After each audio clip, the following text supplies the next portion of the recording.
ആകാശവാണി. നമസ്കാരം. പ്രത്യേക വാർത്താ ബുള്ളറ്റിൻ വായിക്കുന്നത് സീന ആന്റണി. ഉരുൾപൊട്ടൽ വൻ നാശം വിതച്ച വയനാട് ഇനി അതിജീവനത്തിന്റെ പാതയിൽ. മുണ്ടക്കൈ ചൂരൽമല പ്രദേശത്ത് ദുരിതബാധിതരുടെ പുനരധിവാസം ഉറപ്പാക്കുന്നത് സംബന്ധിച്ച് മുഖ്യമന്ത്രിയുടെ നേതൃത്വത്തിൽ ചേർന്ന യോഗം ചർച്ച ചെയ്തു.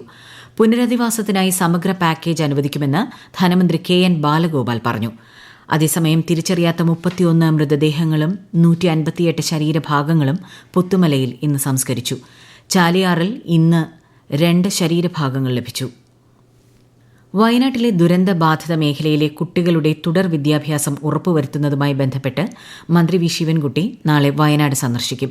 ഇതു സംബന്ധിച്ച് കൽപ്പറ്റയിൽ വിദ്യാഭ്യാസ വകുപ്പിലെ ഉന്നത ഉദ്യോഗസ്ഥരും തദ്ദേശ സ്വയംഭരണ സ്ഥാപന മേധാവികളും സ്കൂൾ അധികൃതരും PTA പ്രതിനിധികളും പങ്കെടുക്കുന്ന യോഗം നടക്കും. ദുരിതാശ്വാസ ക്യാമ്പുകളിൽ കഴിയുന്ന കുട്ടികളുടെ മാനസിക സംഘർഷം കുറയ്ക്കാൻ ജില്ലാ ശിശു സംരക്ഷണ യൂണിറ്റിന്റെ നേതൃത്വത്തിൽ കുട്ടിയിടം പദ്ധതിക്ക് തുടക്കമായി. കുട്ടികളെ ക്രിയാത്മകമായ പ്രവർത്തനങ്ങൾ വ്യാപൃതരാക്കി മാനസിക സംഘർഷം കുറയ്ക്കുകയാണ് പദ്ധതിയുടെ ലക്ഷ്യം. കുട്ടികൾക്ക് വിവിധ വിനോദങ്ങളിൽ ഏർപ്പെടാനുള്ള അവസരമൊരുക്കുകയാണ് കുട്ടിയിടം. 14 ദുരിതാശ്വാസ ക്യാമ്പുകളിലാണ് പദ്ധതി ആരംഭിച്ചത്.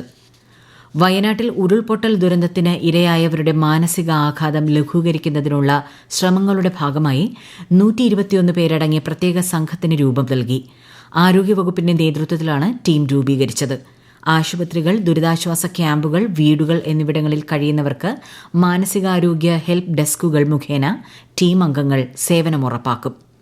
ചൂരൽമല മുണ്ടക്കൈ ദുരന്തം നേരിടുന്ന വയനാടിന് കൈത്താങ്ങേകാൻ കുടുംബശ്രീയുടെ ഞങ്ങളുമുണ്ട് കൂടി പ്രത്യേക ക്യാമ്പയിൻ. മുഖ്യമന്ത്രിയുടെ ദുരിതാശ്വാസ നിധിയിലേക്ക് തുക സമാഹരിക്കുകയാണ് ക്യാമ്പയിന്റെ ലക്ഷ്യം. സമാഹരിച്ച തുക കുടുംബശ്രീ സംസ്ഥാന മിഷന്റെ അക്കൌണ്ടിലേക്ക് ജില്ലാ മിഷനുകൾ കൈമാറും. പാലക്കാട് ഒറ്റപ്പാലത്തിനടുത്തുള്ള അനങ്ങൻമലയിലെ ഖനനം മൂലമുള്ള പരിസ്ഥിതി ആഘാതത്തെക്കുറിച്ച് വിശദമായ അന്വേഷണം നടത്തി നടപടി സ്വീകരിക്കുമെന്ന് കേന്ദ്ര വനം പരിസ്ഥിതി വകുപ്പ് മന്ത്രി ഭൂപേന്ദ്ര യാദവ് ഉറപ്പു നൽകിയതായി VK ശ്രീകണ്ഠൻ MP അറിയിച്ചു. പ്രദേശം സന്ദർശിച്ച് MP നൽകിയ നിവേദനത്തിന്റെ അടിസ്ഥാനത്തിലാണ് അന്വേഷണം നടത്താൻ തീരുമാനിച്ചത്. പാരിസ്ഥിതിക പഠനം നടത്തി ജനങ്ങളുടെ ആശങ്ക അകറ്റുമെന്നും നിവേദനത്തിൽ ആവശ്യപ്പെട്ടിട്ടുണ്ട്. പാലക്കാട് ജില്ലയിലെ മൺചുമരുകളുള്ള വീടുകളുടെ കണക്കെടുക്കാൻ മന്ത്രി K. കൃഷ്ണൻകുട്ടി നിർദ്ദേശം നൽകി. മഴയുമായി ബന്ധപ്പെട്ട അവലോകന യോഗത്തിലാണ് മന്ത്രിയുടെ നിർദ്ദേശം.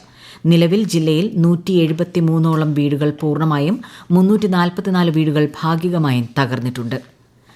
തിരുവനന്തപുരത്ത് അമീബിക് മസ്തിഷ്ക ജ്വരം സ്ഥിരീകരിച്ച സാഹചര്യത്തിൽ ജാഗ്രത പുലർത്തണമെന്ന് ആരോഗ്യമന്ത്രി വീണ ജോർജ്. പായൽ പിടിച്ചു കിടക്കുന്നതോ മൃഗങ്ങളെ കുളിപ്പിക്കുന്നതോ ആയ കുളങ്ങളിലെ വെള്ളം ഉപയോഗിക്കുന്നവർ മുൻകരുതലെടുക്കണമെന്നും മന്ത്രി നിർദ്ദേശിച്ചു. തിരുവനന്തപുരം മെഡിക്കൽ കോളേജ് ആശുപത്രിയിൽ ചികിത്സയിൽ കഴിയുന്ന ഒരാൾക്ക് കൂടി ഇന്ന് അമീബിക് മസ്തിഷ്ക ജ്വരം സ്ഥിരീകരിച്ചിരുന്നു. അതേസമയം രോഗലക്ഷണങ്ങൾ പ്രകടമായാൽ സ്വയം ചികിത്സ പാടില്ലെന്ന് തിരുവനന്തപുരം ജില്ലാ മെഡിക്കൽ ഓഫീസർ മുന്നറിയിപ്പ് നൽകി. ജമ്മുകശ്മീരിലെയും ലഡാക്കിലെയും ജനങ്ങളുടെ അഭിലാഷങ്ങൾ നിറവേറ്റുന്നതിന് കേന്ദ്ര സർക്കാർ നിരന്തരം പ്രവർത്തിക്കുമെന്ന് പ്രധാനമന്ത്രി നരേന്ദ്രമോദി. അനുച്ഛേദം 370, 35A എന്നിവ റദ്ദാക്കിയതിന്റെ 5ാം വാർഷിക ദിനത്തിൽ സമൂഹ മാധ്യമത്തിൽ പങ്കുവച്ച പോസ്റ്റിലാണ് അദ്ദേഹം ഇക്കാര്യം വ്യക്തമാക്കിയത്. ജമ്മുകശ്മീരിലും ലഡാക്കിലും പുരോഗതിയുടെയും സമൃദ്ധിയുടെയും പുതിയ യുഗത്തിന് തുടക്കമിട്ട നിർണായക നിമിഷമായിരുന്നു അതെന്നും പ്രധാനമന്ത്രി അനുസ്മരിച്ചു. ബംഗ്ലാദേശിൽ ഇടക്കാല സർക്കാർ രൂപീകരിക്കുമെന്ന സൈന്യം. വിദ്യാർത്ഥി പ്രക്ഷോഭങ്ങളുടെ പശ്ചാത്തലത്തിൽ ഷെയ്ഖ് ഹസീന പ്രധാനമന്ത്രി സ്ഥാനം രാജിവെച്ചതിനെ തുടർന്നാണ് സൈന്യം നിയന്ത്രണം ഏറ്റെടുത്തത്. രാജിക്കു ശേഷം ഷെയ്ഖ് ഹസീന സുരക്ഷിതമായ സ്ഥലത്തേക്ക് പോയതായി അന്താരാഷ്ട്ര മാധ്യമങ്ങൾ റിപ്പോർട്ട് ചെയ്തു. പ്രതിഷേധം അവസാനിപ്പിക്കണമെന്ന് ബംഗ്ലാദേശ് കരസേനാ മേധാവി ജനങ്ങളോട് അഭ്യർത്ഥിച്ചു. 1971 വിമോചന പോരാളികളുടെ കുടുംബാംഗങ്ങൾക്ക് സംവരണം ഏർപ്പെടുത്തിയതിനെ തുടർന്നാണ് ബംഗ്ലാദേശിൽ കലാപം പൊട്ടിപ്പുറപ്പെട്ടത്. ധാക്കയിലേക്കും തിരിച്ചുമുള്ള വിമാനങ്ങൾ എയർ ഇന്ത്യ താൽക്കാലികമായി റദ്ദാക്കി.